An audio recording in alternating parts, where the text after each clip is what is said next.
Thank you very much for coming today. I will be joined, my name is Nathan Hockman. I'm the District Attorney of Los Angeles County.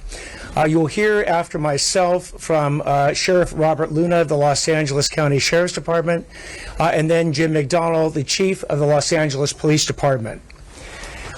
Before I announce the charges, the state charges that have been brought that are tied to these immigration protests, let me first put an overview about the charges.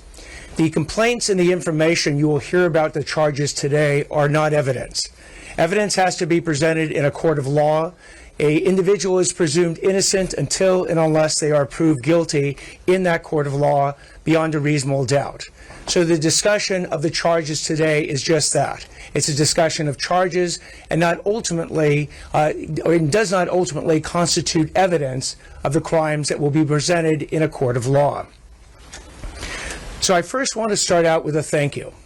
On behalf of the District Attorney's Office, I want to thank the hundreds of law enforcement officers from the LAPD, from the Los Angeles Sheriff's Department, from their related law enforcement agencies that have come to Los Angeles to help out in this situation. It is not a situation, certainly, that law enforcement intended to actually have happen.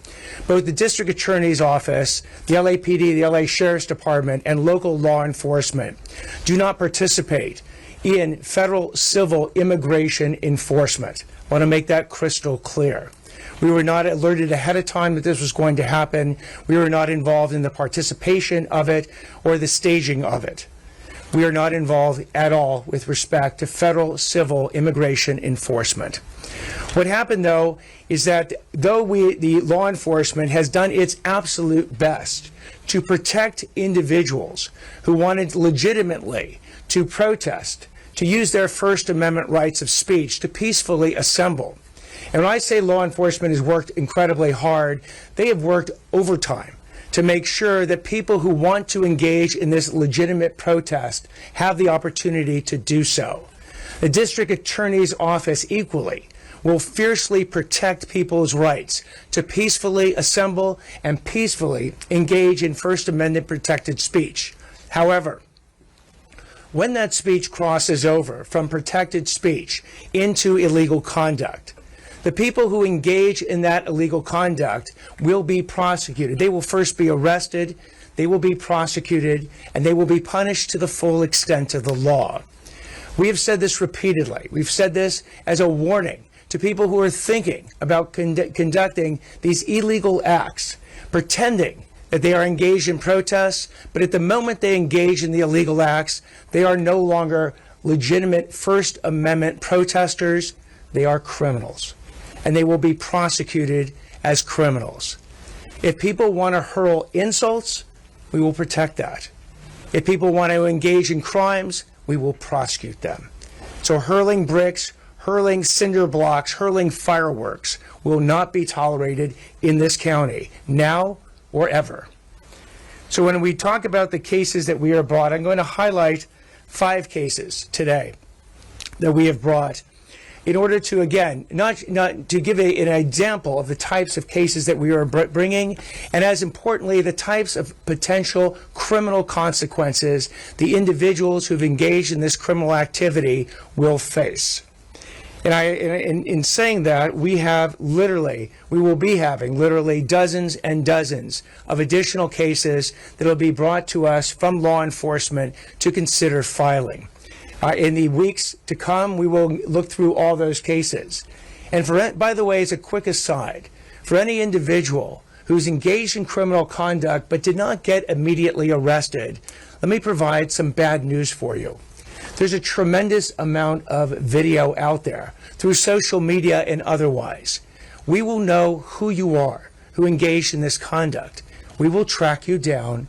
We will arrest you, we will prosecute you, and we will punish you. So, for people who've already engaged in this illegal activity, we're coming for you. For people who are thinking that maybe this is a good idea to do, please take this as your warning. That if you engage in this conduct, please don't come to us afterwards and say, we didn't think anything was going to happen to us, because those prosecutions will occur. And again, before I go into the examples, let me give you one more overview.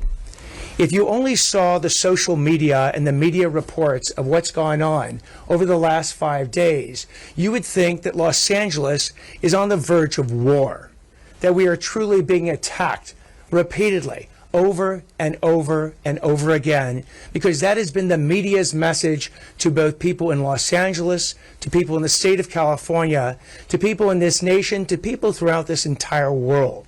That somehow, every second of every day, there's another exploding firework on our street, that motorcycles are running into cops, that stores are being looted, that buildings are being vandalized and graffitied. But let me put this in perspective for you. There are 11 million people in this county, 4 million of which live in Los Angeles City. We estimate that there's probably thousands of people who've engaged in legitimate protests, let's say 4,000 people. That means that 99.9% of people who live in Los Angeles City or generally in Los Angeles County have not engaged in any protest at all. Now, amongst the people who've engaged in protests, we estimate there are hundreds of people, let's say up to maybe 400 to use rough percentages, who've engaged in this type of illegal activity. So what does that mean? That means that 99.99% of people who live in Los Angeles City or live in Los Angeles County have not committed any illegal acts in connection with this protest whatsoever. So let's put that as a context when we look at these images over and over again that the media wants to put out there to try and scare us all. And then understand what the resources that we can bring, that law enforcement can bring to this task. The Los Angeles Police Department has over 8,500 officers. Sheriff Luna has over 9,000 officers. The California Highway Patrol, the local law enforcement agencies that have all been enlisted and have been so generous in helping us out, bring additional thousands of officers if needed for any level of civil unrest that might occur. And that civil unrest has been on a downward trend over the last several days, but these law enforcement officers are absolutely ready for anything that comes their way. So let me describe these 5 cases. The first case involves an individual who's been charged. His name is Juan Rodriguez. He's from Gardena. He's been charged with 1 felony count of assault upon a peace officer, resisting arrest, and advocating violence against an officer that has caused injury. At 5 p.m. on June 8th, Mr. Rodriguez allegedly passed out commercial-grade fireworks to a group of protesters who lit them and threw these commercial-grade fireworks at police officers at the intersection of First Street and Los Angeles Street. He's also accused of throwing the fireworks himself at the officers. And one of these fireworks exploded and injured an officer from the exploding sparks. If convicted as charged, Mr. Rodriguez will be facing 6 years and 4 months in state prison. Second case, it involves Randy Paul Ruiz and Georgina Ravallero. Both have been charged with 2 felony counts of assault upon a peace officer. On June 8th, at approximately 3:40 p.m., police were holding a skirmish line at the corner of Temple and Alameda Streets when Mr. Ruiz allegedly drove his motorcycle into a line of officers. Minutes later, Ms. Ravallero is accused of driving another motorcycle into the officers, injuring one and knocking down several others. If convicted as charged, Ruiz and Ravallero each face up to 6 years and 4 months in state prison. Third case, Timmy Polk and Raven Mitchell.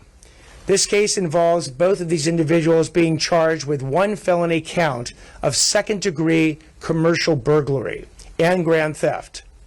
On June 8th at about 10:15 p.m., Mitchell was double parked near a Nike store in the 600 block of South Broadway that was allegedly being looted by a group of people.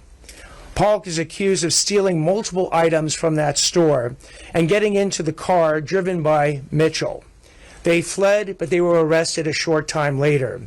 If convicted as charged, they each face up to 3 years in state prison. The next two cases are Los Angeles Sheriff's Department cases. Sheriff Luna will provide additional facts about these cases, but let me just give a quick overview of each one. Ulysses Sanchez. Ulysses Sanchez has been charged with one felony count of assault with a deadly weapon, possession of a firearm by a felon, and one misdemeanor count each of reckless driving and possession of a smoking device. On June 8th at 9:35 p.m., Mr. Sanchez engaged in reckless driving in his minivan in downtown Los Angeles. Many of you saw the video footage of this where he was driving in donuts and injuring individuals. Mr. Sanchez is a third striker. If convicted as charged, Mr. Sanchez faces up to 25 years to life in state prison. The fifth case is Christopher Gonzalez and Jocelyn Johnson. In this case, they have both been charged with one felony count of conspiracy to commit vandalism and two felony counts of vandalism as well. On June 9th at 6:30 p.m., Mr. Gonzalez is accused of vandalizing an apartment complex down here on the 500 block of South Broadway, and Mr. Gonzalez allegedly painted graffiti right here on the Hall of Justice. They each face 3 years and 8 months in state prison. I'm going to turn the microphone over to Sheriff Luna to go into greater detail. But again, I cannot commend enough the tireless work that law enforcement has brought to this task to try and keep us safe and still ensure that people who want to legitimately protest get that opportunity. Sheriff Luna. Thank you, DA Hochman. Thank you all for covering this story. I do want to start off not only by thanking all of you for being here, but I do want to take just a quick second to thank the district attorney. The day after the protest started, he called me. He told me he was assigning a special prosecutor to deal with violence against our deputy sheriffs or any other related police officers. And I really appreciate that, because just for a quick second, if you could think of the mindset of our employees having to leave their families and coming to work, to know that they're going to be in the middle of some of that isolated chaos that you've seen. It is good to know that when they are being violently attacked, whether it's with rocks, bottles, Molotov cocktails, pyrotechnics, pepper spray, I could go on and on, that they know that the individuals that we're going to focus on them, and we have a district attorney who's going to bring forward charges. And just really quick, I received the same call from the U.S. attorney here in Los Angeles, and I think all of you saw something earlier today where he is doing the same thing with federal charges.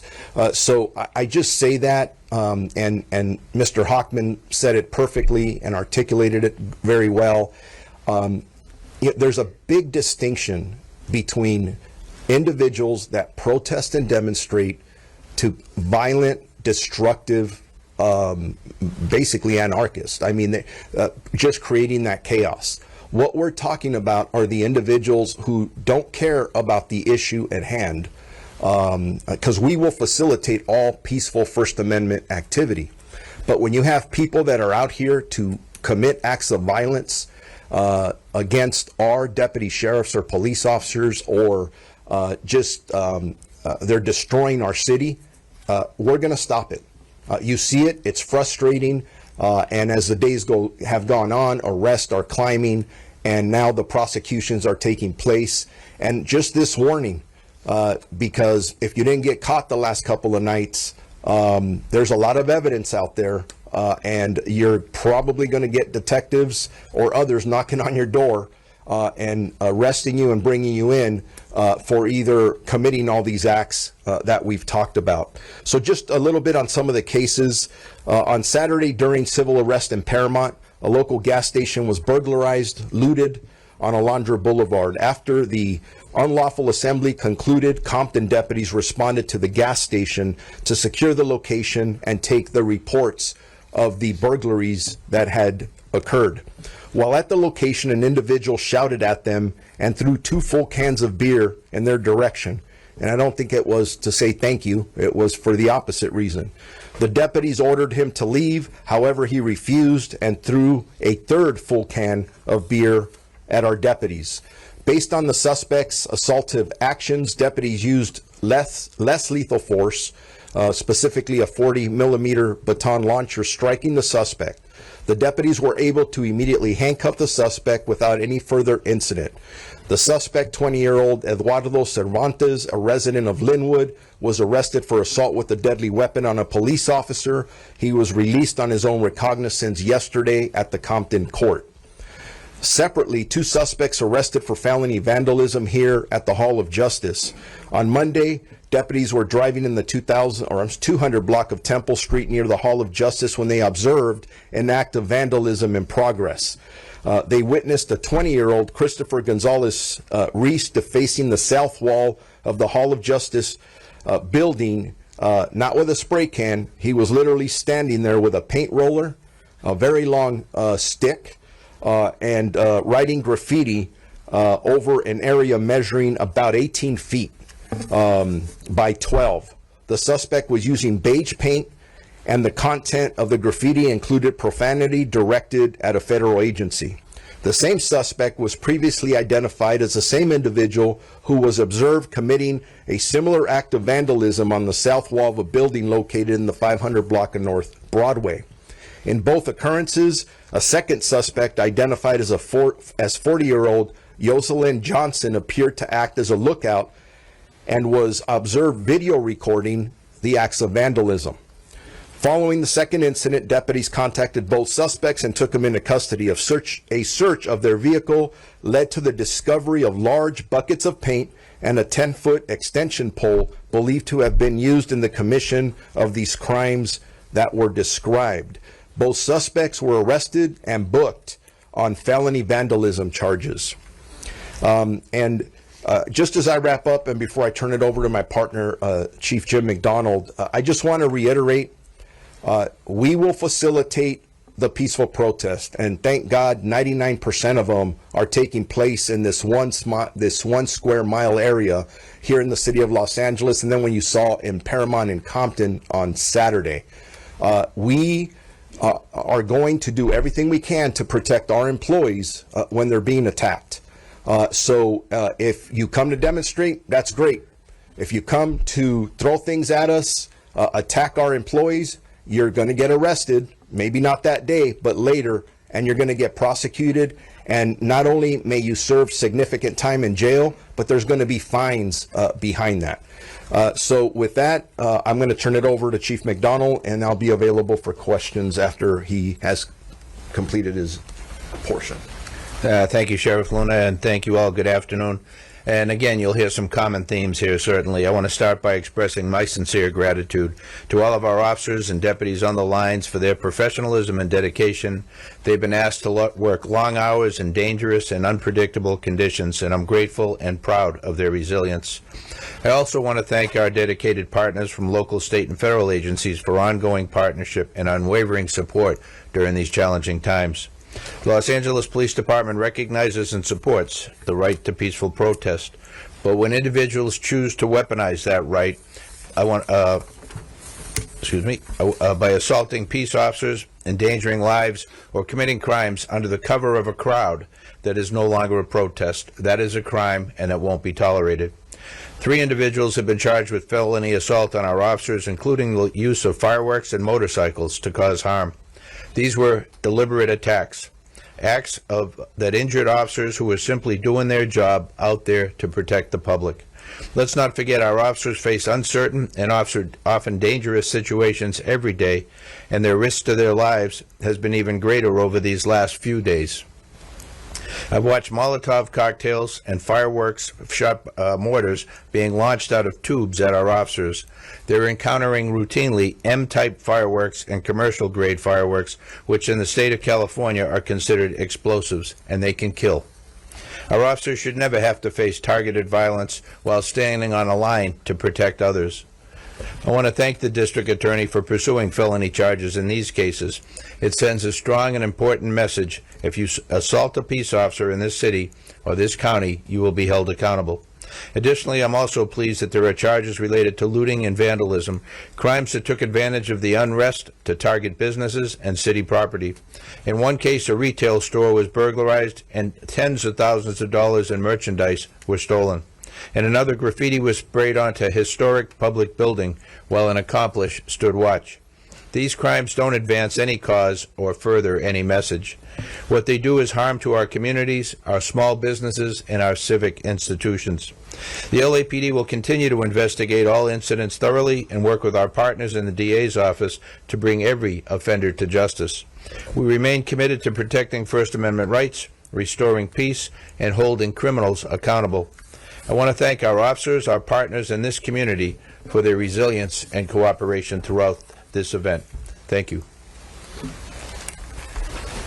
And before we start with questions, I also want to thank the two members of my office that have worked around the clock to bring these charges. Alva Lynn, who's our head deputy of our charge evaluation division, and Deputy District Attorney Michael Blake of our Crimes Against Police Officers Division.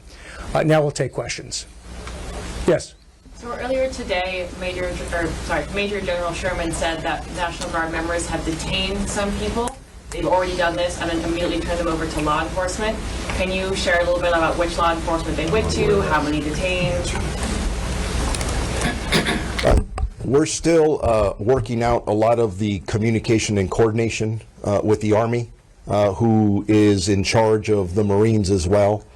So I don't think whether Chief McDonald or I have heard specifically about that.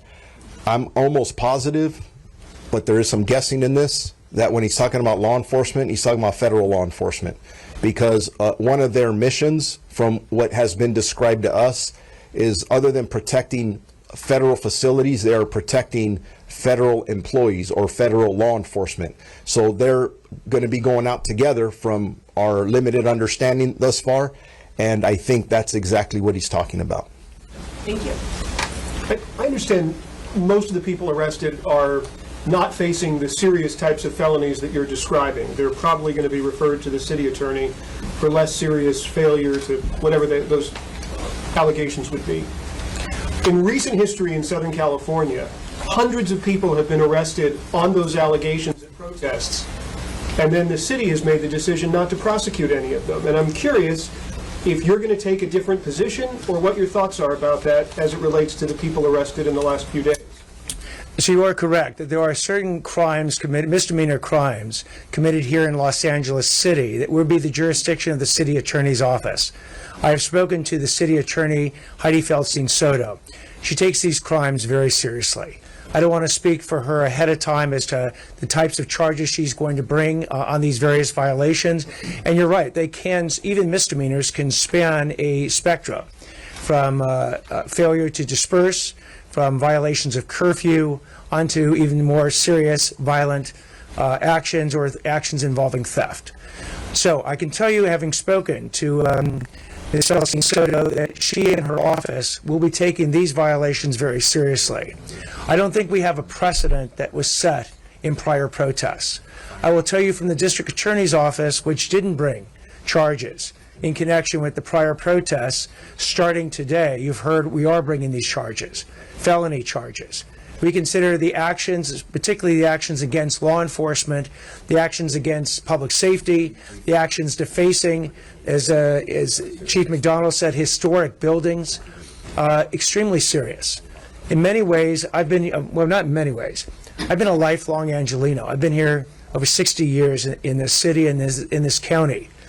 These people who want to go ahead and not protest and not engage in legitimate speech, but want to go ahead and commit crimes in our home, we're going to protect our home.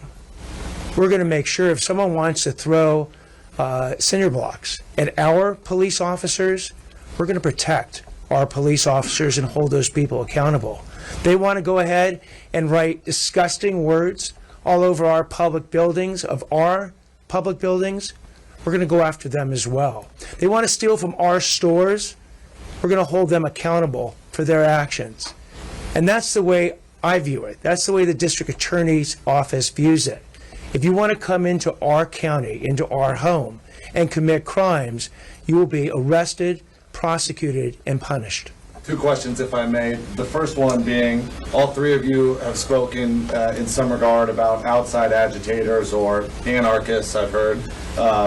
Obviously, you also respect the rights of peaceful protesters. I'm wondering if you can provide any evidence of maybe organization from anarchists. Have you been able to trace a certain group that's behind it? Obviously, you've highlighted 5 cases of men and women doing destruction, but is there any other evidence about anarchists or people that are coming in here with organized intentions? Good.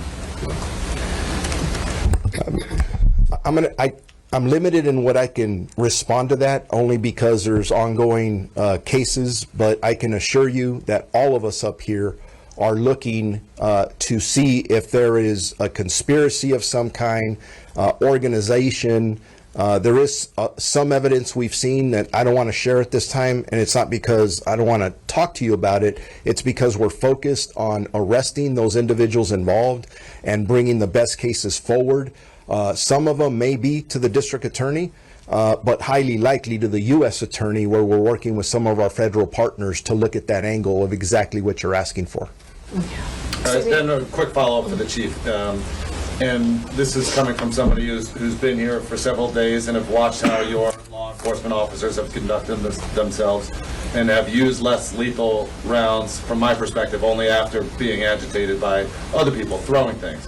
However, there is a video now circulating online of less lethal methods being used on a woman, not quite a protester, standing very close to officers, being fired at with less lethal methods.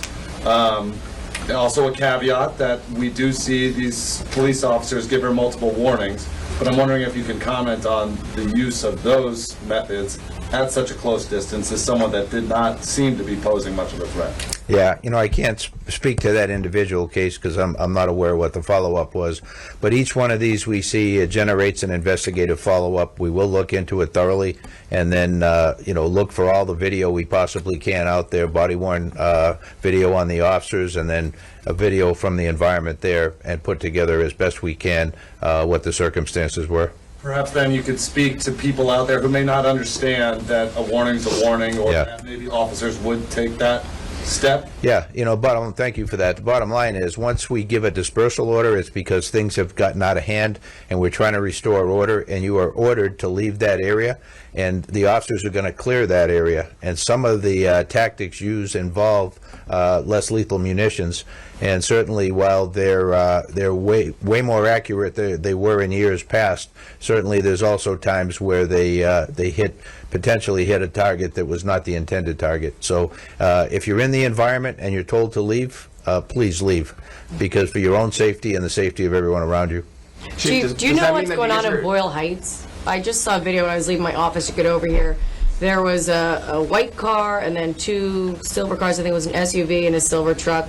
Came up, cut off the white car, and 2 people hopped out. I mean, they looked, like they were, I couldn't tell if they were feds or local officers. Right. And then they detained that driver.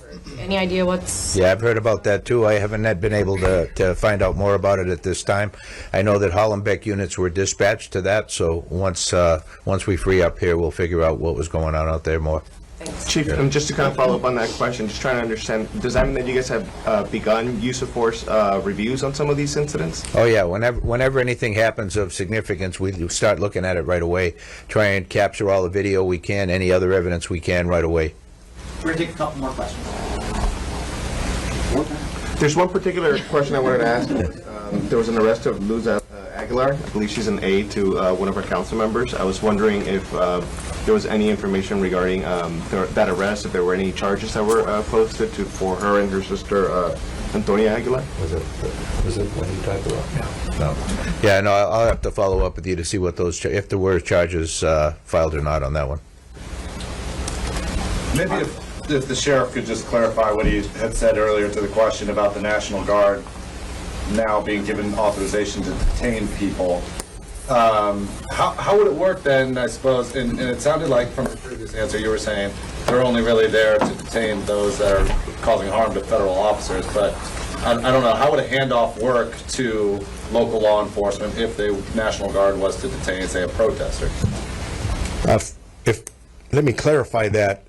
What's been communicated to me thus far, and we are asking for more specific communication from the Army, which the National Guard is falling under them now, along with the Marines, is that they've expressed to us that they have their mission is split up into 3 areas. That it is to protect federal functions, to protect federal facilities, and to protect federal personnel. And as far as I know, and again, we are all in meetings trying to increase our communication and coordination with them, so we're still asking for specific clarification. My understanding at this point is that they do not have the powers to arrest or detain. So if they are out in the field, they may be there, but they're working in conjunction with federal authorities. It could be ICE, Border Patrol. There's a whole host of acronym federal agencies that they're working with. But again, not knowing that specific incident, that's where communication and coordination is critical. Sheriff, do you know, sir, are the Marines here? I've been hearing since Sunday they've been on their way. And what are we, Wednesday? I would be guessing if I try to answer that. Again, I'm just going to leave it at this. We are doing everything we can.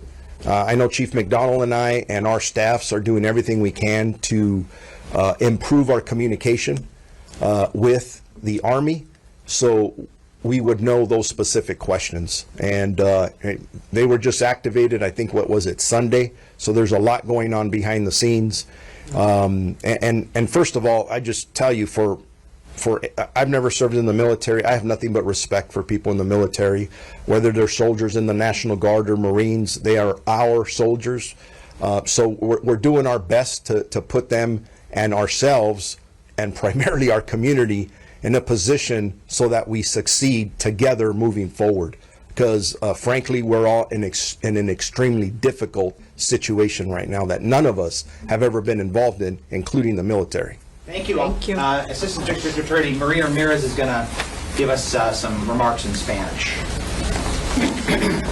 I will briefly summarize the DA's statements in Spanish, and then any questions in Spanish can be directed at the individual agencies afterwards.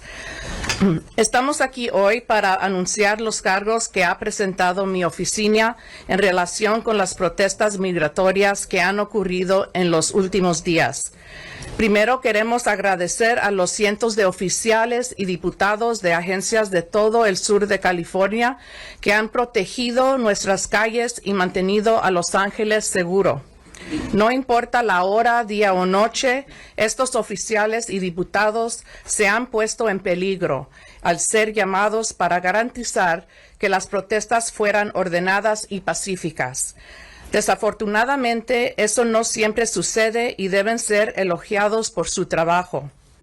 Aunque las leyes de inmigración están bajo la jurisdicción federal y no dentro de la autoridad de nuestra oficina, reconocemos el impacto real y profundo que estas operaciones tienen en la confianza entre las comunidades de inmigrantes y la policía local.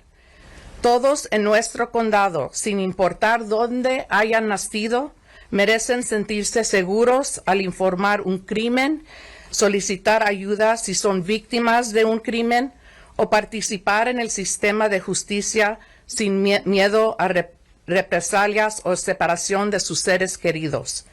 Esta oficina apoya el derecho a protestar pacíficamente y la libertad de expresión, pero si ponen en riesgo la vida de los oficiales, dañan propiedad pública o participan en actos de violencia bajo el pretexto de la protesta, los haremos responsables.